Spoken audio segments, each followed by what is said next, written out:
Don't mistake what's happening in the short response of mine as a defense of VenomFangX. I don't even know if I could defend the fact that his name is Sean.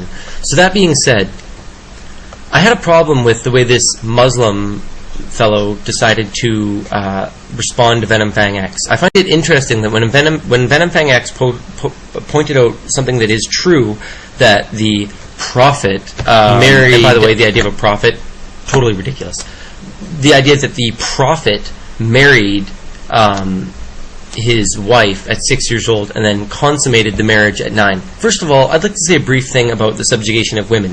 The fact is, Islam does permit what's called thighing, which is basically the rape of a little girl between her thighs. That will come up in my video response to another Muslim who decided to make a video about the morals of atheism, and I'll cover that also as a single topic as well. But briefly, just look into the practice of thighing. Neurotropic9, one of my favorite subscribers and friends on YouTube, does some great stuff, and he's got a video about thighing. So maybe type in what is thighing first of all.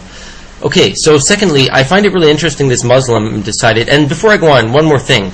All three big monotheistic religions subjugate women and preach submission to God and obedience and backwards ritualistic practices over sense, logic, and reason. So don't assume I just have a problem with Islam or Christianity.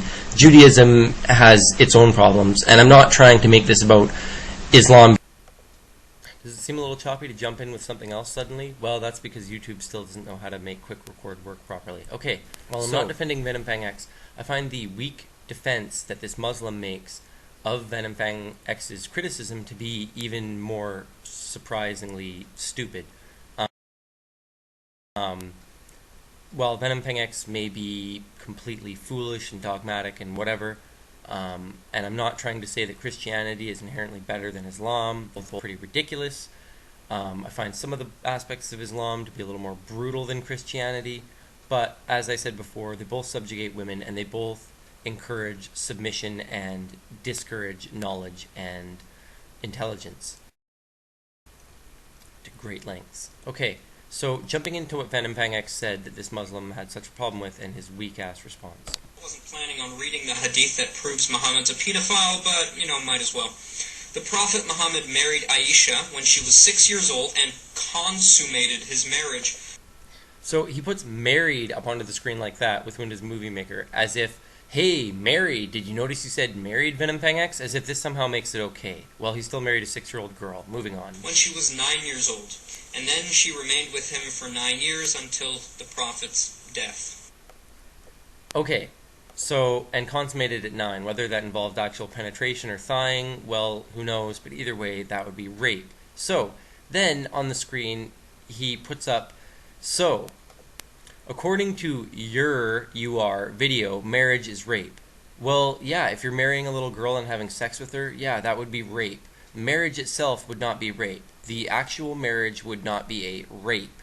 But I assume that if you go into the future of that marriage, rape would take place. And yes, coercion when it's at that age, is still considered rape. Then he says, no wonder you don't have a father.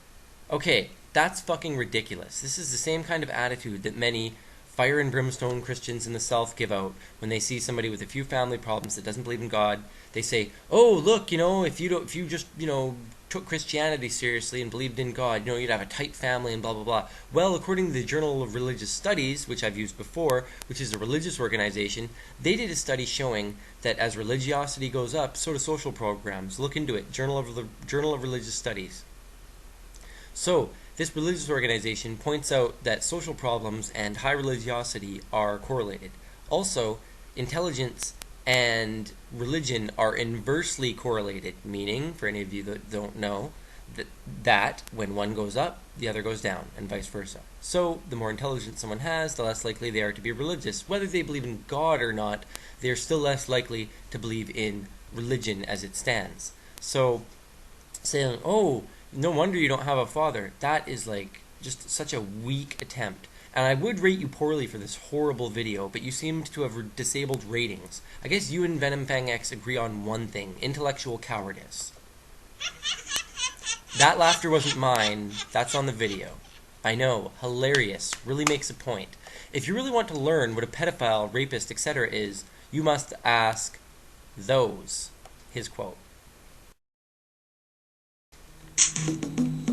We now see a bunch of priests convicted of sex crimes. Kind of like a little trippy beat behind it. You know, maybe I was wrong. Maybe Islam is the one true religion. I don't know. Let me hear part of that again. Yeah, Allah is the way. Moses never said anything like that. I am now convinced I possess the three-word question that can destroy the Islamic faith. And this question I give to you. Is Jesus good? Yeah, I was wrong. Maybe Islam is the one true religion. I don't know.